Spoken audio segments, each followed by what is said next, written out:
Moon animation. এক ছিল বন, সেখানে একদল নিরীহ প্রাণী বাস করত। সেই বনে ছিল একটা হিংস্র সিংহ।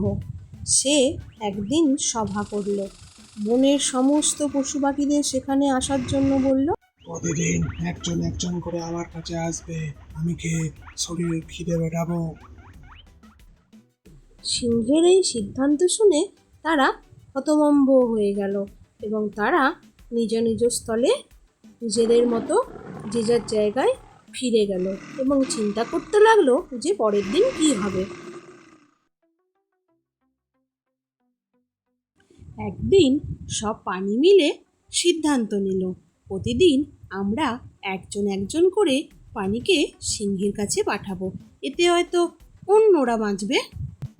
এই সিদ্ধান্তে সিংহ রাজি হলো এবং প্রতিদিন একটা একটা করে প্রাণীর অপেক্ষা করতে লাগলো। এবার প্রথম পালা পড়ল একটি হরিণী। হরিণ তো ভয়ে ভয়ে এগোতে লাগলো সিংহর দিকে। সিংহ তো একদম অপেক্ষায় রয়েছে যে একটা পশু আসবে, তাকে অমনি কর মরিয়ে চিবিয়ে খাবো। আহ, খেয়ে কি আরাম পেলাম, কি নরম মাংস। এবার এক পালা পড়লো জিরাফের, যথারীতি জিরাফকেও সিংহ খেয়ে ফেললো। এভাবে তো দিনের পর দিন একটা একটা করে পশুর পালা চলতেই থাকে, আর বনে পশুর সংখ্যা কমে যেতে থাকলো। সিংহ ছাড়া অন্য পশুদের মধ্যে একটি সভা হতে লাগলো যে এরপর কার পালা পড়বে। তাই সবাই মিলে এক জায়গায় জড়ো হলো এবং শিয়ালের সঙ্গে পরামর্শ করতে লাগলো যে এবার কার পালা পড়বে? এভাবে যদি চলতে থাকে তাহলে তো বনের পশুরা একদিন সব শেষ হয়ে যাবে।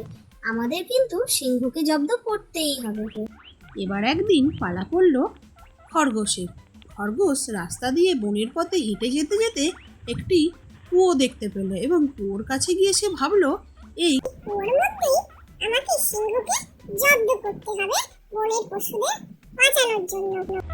সে ইচ্ছা করে অনেক দেরি করে সিংহের গুহায় পৌঁছালো। সিংহ রেগে গর্জন করে উঠল, আজকের খাবার আমার কোথায় গেল? কোথায় গেল আজকের খাবার?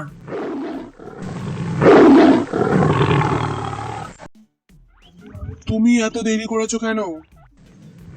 খরগোশ মাথা নিচু করে বলল, রাজা, আমি তো সময় মতো রওনা দিয়েছিলাম, কিন্তু পথে আর এক সিংহ আমায় পথ আটকে দেয়। সে বলে আমি এই বনের আসল রাজা, অনেক কষ্টে তাকে আমি ফাঁকি দিয়ে এসেছি। সিংহ গর্জে উঠল, আর এক সিংহ কোথায়? সে আমায় নিয়ে চলো তার কাছে। খরগোশ চালাকির সাথে তাকে একটি কুয়োর কাছে নিয়ে গেল এবং বলল, এই কুয়োয় সে থাকে? সিংহ কুয়োর পানিতে নিজের প্রতিচ্ছবি দেখে ভেবে বসলো এটাই তার প্রতিদ্বন্দ্বী। রেগে গর্জে সে ঝাঁপ দিয়ে পড়ল কুয়োর মধ্যে এবং সে ডুবে মারা গেল। এবং খরগোশ আনন্দে দৌড়ে দৌড়ে বনের পশুদের কাছে গিয়ে বলতে লাগলো, শোনো বন্ধুরা, আজ আমি সিংহকে মারতে সক্ষম হয়েছি এবং আমরা সবাই মিলে আনন্দ করব। তারা স্বাধীনভাবে বেঁচে থাকলো। বনের সব প্রাণীরা আনন্দে উল্লাসে ফেটে পড়ল। খরগোশের বুদ্ধির তারিফ করলো সবাই।